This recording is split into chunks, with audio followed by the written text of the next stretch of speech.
This video is designed to do a custom IVR when you're getting an inbound call.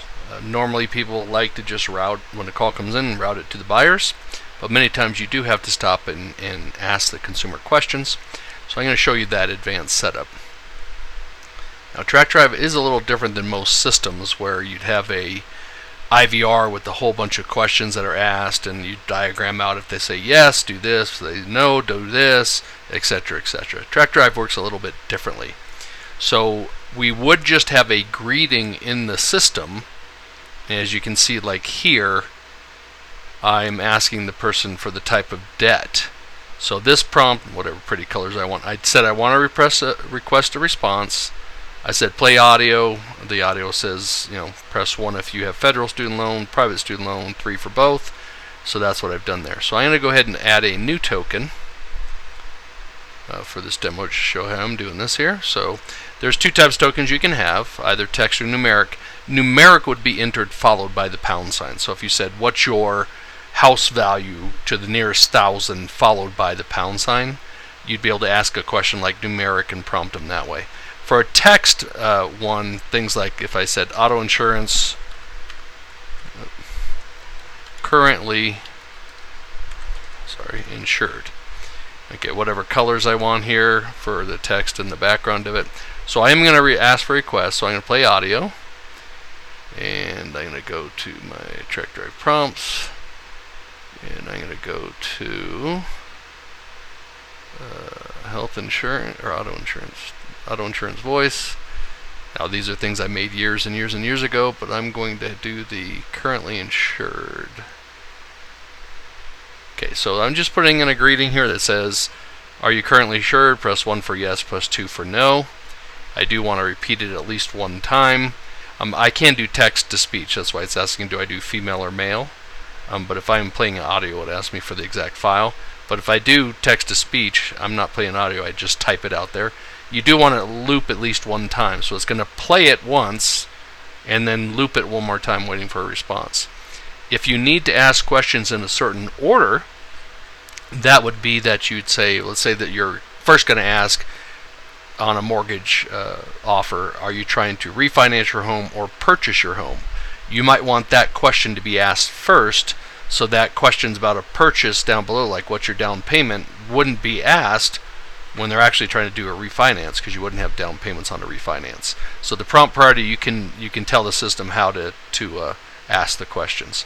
So I'm going to come in here and say that I have 2 responses to this thing, and I'm going to say yes if they press 1 and no if they press 2. Okay, so I've just created a token.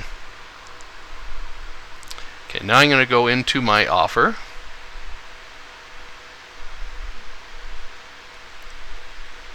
and then edit that offer.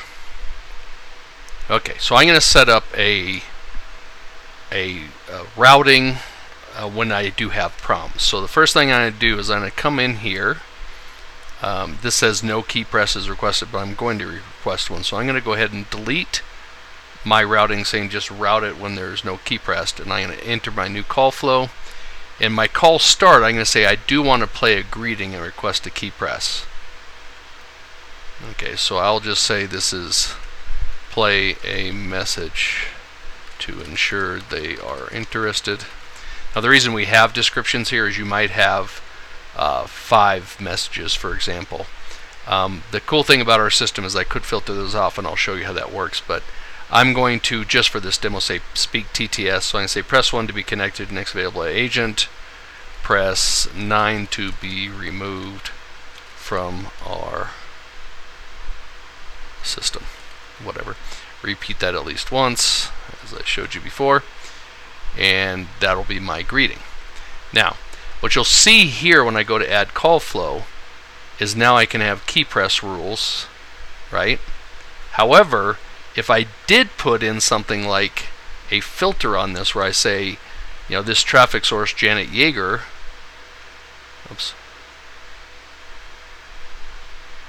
said she does not want me to play her message because she's sending me call transfers, for example. So when I do put in a filter on my greeting, you'll see when I go to add call flow, that I also get back the ability to route without a key press, because I do have to handle that my greeting may be filtered off when Janet sends calls, so we need to know what happens when Janet is trying to send us a call, so we'd have to handle of forwarding it when no key press is requested, because Janet's had us filter off the message from playing. So you can see here that when I do delete the filter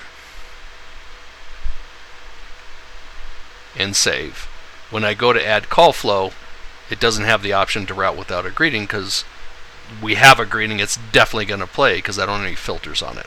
So that should help you make sense on why you would see and not see different options here. Now I'm going to go ahead and put in the key press rules, and I'm going to say when 1 is pressed, forward calls to buyers when caller presses 1. Alright, so I'll show you why we do filters, but I'm going to forward it to buyers, and I'll come here and pick a couple of buyers. So I'll go to this guy, and I actually made an auto insurance filter, but I'm looking at my health insurance buyers because it's just a demo. But anyway, I got my health insurance buyers here, right?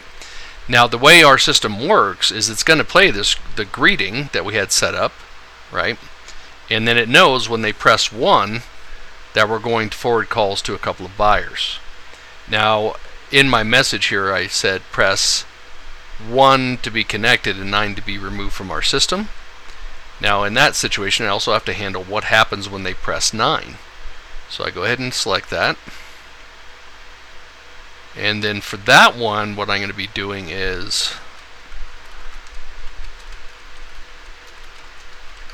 now for me, I'm saying I want to remove it from the schedule. So I'll talk to them and say, thanks, you will be removed immediately. Now of course you do want to do audio, I'm just being lazy here. I wouldn't repeat that, I'll just say that, thanks for calling, goodbye. So we'll remove them. Now the options, I could, if they're on a schedule, we are doing outbound dialing and they're asking us to remove them, I can just take them off the schedule if that's what I'm trying to do. Or if I want to block them from my TrackDrive system, I can block the caller. So the two things you would do is really take them off the schedule, but if they opted back in, you keep dialing them. But if they don't ever want to call back, you could do block a caller. So it depends on what your thing is here, and create. So you'll see here I now have a when 9 is pressed, I'm going to block the caller. Now I did show on an earlier video the simple routing, but I can have more than 1 is pressed. I can click here and I'd say special routing for Janet Yeager, and I come in here and I say that when it is Janet sending me a call, that what I'm looking to do is say nothing, forward to buyers, but I have a different list. Maybe she can only go to the Healthcare 5 guy. Okay, so that'll allow me to put in the system that that I'm trying to forward to buyers. Oops, forward to buyers, to buyers. Now the order of these operations matters. So you can see here this option has no filters. So every single call would fit it, and I'd always be forwarding to these 2 buyers because I never see that we're trying to filter off Janet's calls. So the order matters. So I'm going to move Janet above. So special routing for Janet Yeager. Everything in our system that has these directional arrows means we're looking for things to match from top down. So as this call happens, the user presses 1 after listening to our message. We then look for, well, what happens when 1 is pressed? From top down I'm looking, is it Janet? Yep, okay, only route to this 1 buyer.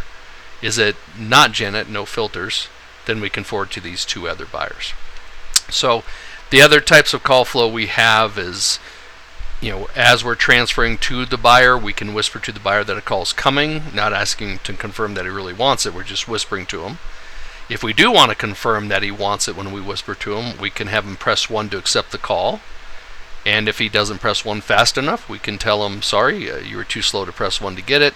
That means either the press 1 whisper expired, I've looped it as many times as I could and they still haven't pressed 1, I take it back, or I'm doing a simul-dial up here in buyer groups. I can put a bunch of buyers in a group and tell it to simul-dial, and when they come along and we start dialing them, I'll call 5 buyers at once, let's say. The first one to answer and press 1 gets the call. The rest, the other 4, will hear this, sorry you're too slow, and drop off the call. Yeah, then the last thing we have here for calling buyers is if you are simul-dialing buyers, it's probably because either you're doing a rev share or you end up with a lot of buyers that put you in hold queues. So you call the 3 hold queue buyers all at once, telling them to press 1 to accept the call, and while we're doing that, telling the person to accept the call, normally our calling buyer music is just ringing sound. So forever it would just be ringing, ringing, ringing. That's all the consumer would hear, the caller would hear. If you override it with your own music while we're dialing the buyer, instead of hearing ringing, it's going to be whatever your music is here. And that'd most likely be, hey, we're a great company, hang on the line, a little bit of music. Hey, we're still great, stay on the line, more music. That's the type of music you put when someone's going to go into a long hold queue. But because we're going in and waiting for people to press 1 to accept a call, it could be that the consumer's on there for a while and just hearing ringing noises will probably get them to drop out. And then the final thing we can ask for in our IVR is the zip code. So if you want to have to enter the zip code for like tort reform or tort offers or insurance offers where a small center is saying, hey, look, I'll take my zip code plus 40 square miles of zip codes, you can do that. We would prompt for the zip code, and if they entered a zip code that's not in the United States list from the U.S. Postal Service, we would play, hey, sorry, that's not a correct zip code, try again. We'd replay the prompt for enter zip code. This is an infinite loop back and forth between these two, trying to get them to enter a valid zip code. And just so you know, when they do enter a zip code, no matter what the area code told us the state was, we're going to override that to match it up to what the zip code is. Okay, so those are different options you can have here, but I'm just going to stop here on. We played a greeting, told them to press 1 to get through, press 9 to get off our list.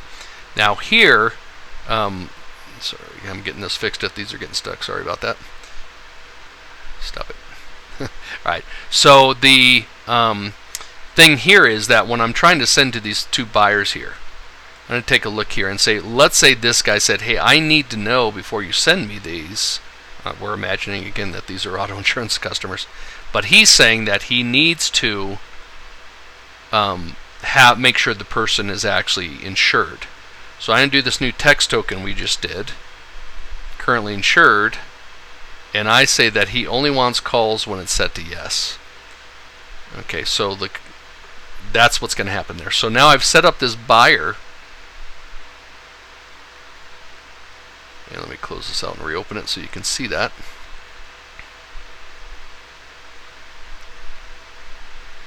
Okay, I put in this, hasn't refreshed yet, update. Let me refresh this offer. I think I need to do so to get that thing to show. Alright, so in here, on these 2 buyers, I put on the buyer this token here. So he wants it to be currently insured. So what's going to happen on this offer is the caller will call, they'll get this greeting that says press 1 to be connected, press 9 to be removed. We then figure out, okay, it's not Janet, so come down here. Now on these 2 buyers here, one of them has this filter, so we're going to have to ask, are you, sorry, I'm just going to edit it because it keeps going around me there. So if this guy was next in line, we'd go to routing the call but say, oops, I need to make sure if this person's insured. So we prompt the user, are you insured, yes or no? If they answer no, this buyer won't get it. If they answer yes, he will. If he answers no, this guy will come along and get the call. Of course, he's capped right now, so bad example, but he would get the call because he has no filters. So that's how our system works. You can have thousands of buyers on this line. If they have filters that are prompted tokens, we're going to ask the questions as we go.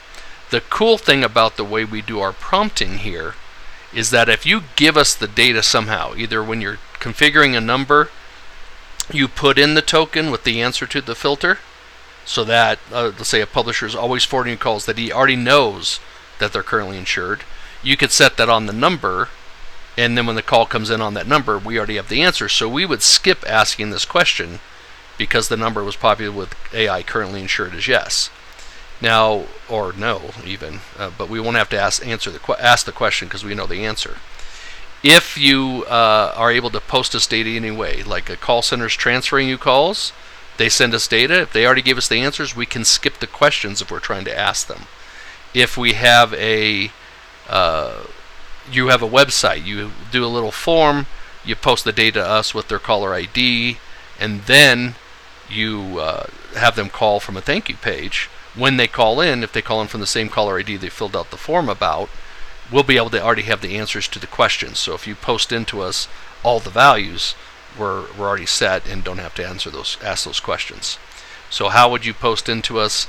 I will do a full video on that, but those are the API tokens and examples. This is how people would post data to us as a call's coming in or from a website or whatever.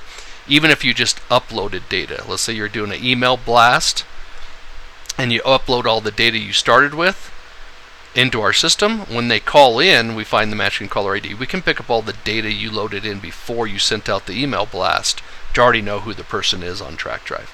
So that in a nutshell is how our system works, the call handling works when you have a greeting and want to route the call by different things. And how do we do subsequent prompting, and that would be by putting prompted tokens in on your filters on your buyer.